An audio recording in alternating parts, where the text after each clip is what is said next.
रेहान, मैंने इस दुनिया की खूबसूरती हमेशा दूर से देखी है। अपनी खुशी को, अपनी फैमिली को और अपने प्यार को।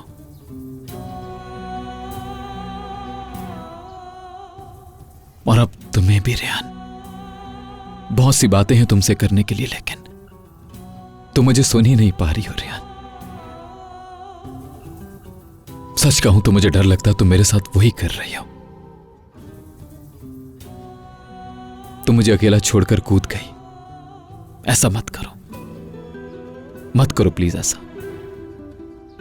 मुझे छोड़कर मत जाओ। सब कुछ ठीक हो जाएगा, यकीन करो मेरा, जिससे मैं तुम पर यकीन करता हूं। और मैं तुम पर हमेशा यकीन करूंगा। बेटा,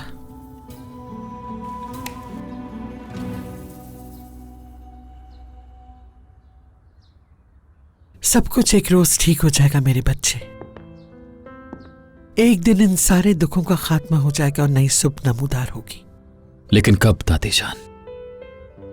ज्यादा दूर नहीं वो वक्त, बहुत जल्द।